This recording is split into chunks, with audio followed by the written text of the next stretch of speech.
Hey, welcome back out to the channel. Today we're going to do some more conversation about conflict and some of the things that you need in order to be able to manage conflict. And I've been finding myself splitting my time between the Tao Te Ching and the Art of War. So the Tao Te Ching, I find it's really good for soothing my spirit and bringing back my internal peace. And the Art of War continues to teach me how to stand up, and more importantly, how to stand up without a fight. And that's the core message of the Art of War. The greatest victory is that which requires no battle. And in today's world, that kind of advice is kind of revolutionary, especially for women who are managing work, parenting, caregiving, and their own dreams. And that kind of advice reframes power not as domination, but as discernment, strategy, and grace under pressure. But here's the catch. Most of us were not taught how to deal with conflict. We were told to avoid it. And when it finally would erupt around us, it usually was this all or nothing standoff. Our needs versus someone else's with no real tools for negotiation. So no wonder so many of us leave conflict feeling drained, unheard, or even invisible. And if you're walking away from arguments feeling depleted, well, chances are it wasn't a negotiation. It was a silent surrender. So how do we get back to the negotiation table with strength? Hey, let me take a quick minute to remind you about HealthHUB, the members only area where we spend a lot of time talking about different exercises for our spirituality and the different aspects of our spirituality and overall health. So if you would like to learn more about HealthHUB, there should be a link up here in the corner or in the video description below. Let's look at chapter 2 of the Art of War, because this chapter is all about resources, what it costs to wage war or conflict. And it reminds us that these battles are expensive, and not just in gold, but in our stamina, attention, and in nourishment. So imagine you as the kingdom. Help me understand, what are your resources? So for many of us, for many women, it's almost nothing. And I first understood this concept of resources deeply when I was in acupuncture school.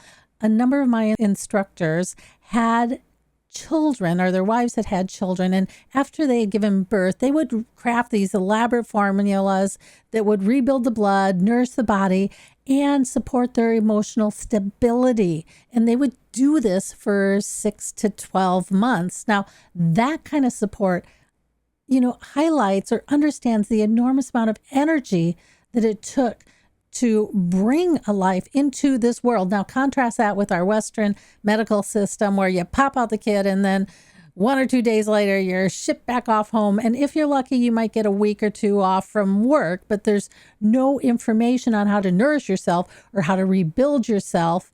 And you're just expected to bounce back like nothing happened. So this chronic depletion doesn't just cause exhaustion. In Chinese medicine, it's linked to our emotional imbalances like anxiety, depression, irritability, or even that deep disconnection from your own joy. And this happens really strongly after the second child. The depletion can become so severe that it starts to affect your marriage, your career, or your sense of self. And yet we rarely ask, what's my resource level today?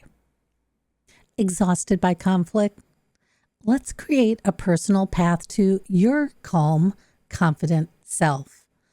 When you're stretched thin, even small conflicts can feel overwhelming, but true resilience isn't about pushing harder. It's about rebuilding your foundation.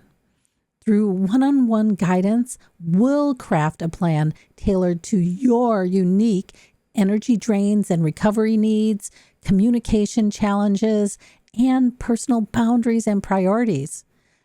No generic programs, just your life, your pace, your transformation. Let's start a conversation. Book your private consultation and discover how good it feels to face conflict from a place of strength.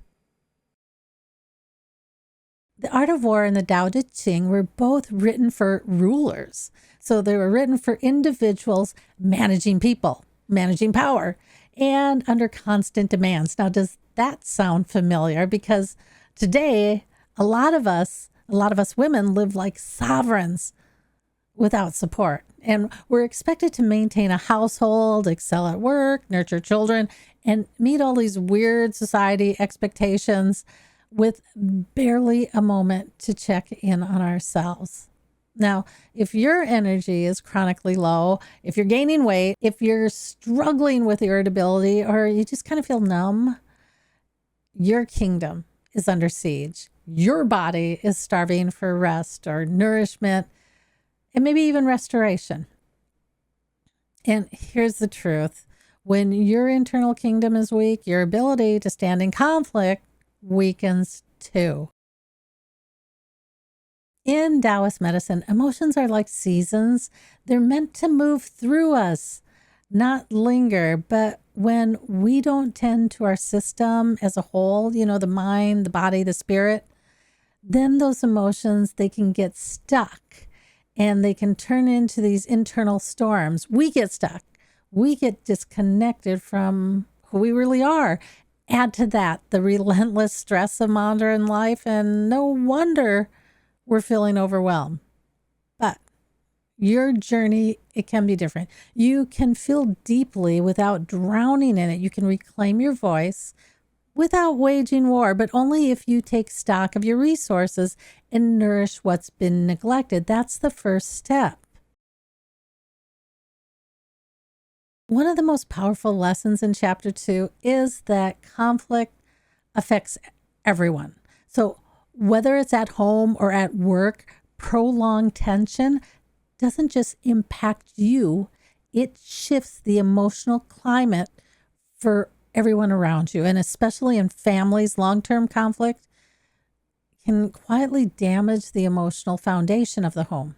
We didn't build our emotional walls overnight, and we don't tear them down quickly either, but we can start by acknowledging that when we enter into conflict depleted, it's not going to go well for anyone. And reclaiming your power starts with strategy. So many of us have been living in this prolonged conflict, sometimes quietly, sometimes explosively, and it's been going on for years. In families, in partnerships, and in careers, it's that kind of conflict that it doesn't feel like war, but it slowly wears us down all the same. The art of war promotes quick, rapid battles because long drawn out warfare not only exhausts the military, but it exhausts the kingdom of resources. Mao Zedong, though, once promoted long drawn out warfare to wear down a strong enemy. So does that sound familiar? Well, if you've been quietly dismissed or boxed in or told to stay small, then you've been in that kind of war. But here's what I want you to know. You're still here. Yeah, you're tired, but realize how very powerful you are. You are powerful beyond measure, and you don't have to tap out, but you do need to rebuild. Start by identifying the top 2 sources of stress in your life. Just name them. They've probably been there for a long time, and this isn't about fixing them overnight. It's about beginning a long-term strategy to reclaim your energy. And we're going to talk about conflict a lot more, but just remember that. And then, ask how you can nourish yourself. This isn't a time for sugar and caffeine band-aids, right? We've been doing those. Those quick fixes, they're going to give you this short burst, but they cost you more in the long run. So junk food, fast food, even overconsumption of news or social media, these things can deplete you more than they give. Instead, think about starting slow. Sleep more. Move your body gently. Eat something truly nourishing. Talk to someone who listens without trying to fix you. And here's a final thought.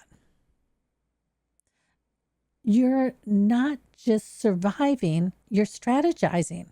And the art of war is not about fighting harder. It's about fighting smarter or not at all. You can be powerful, clear, and heard without losing yourself, but it starts with knowing what you have left to give, knowing what your resources are, and learning to give back to yourself first. Okay. Until next time, I'll catch you on the other side.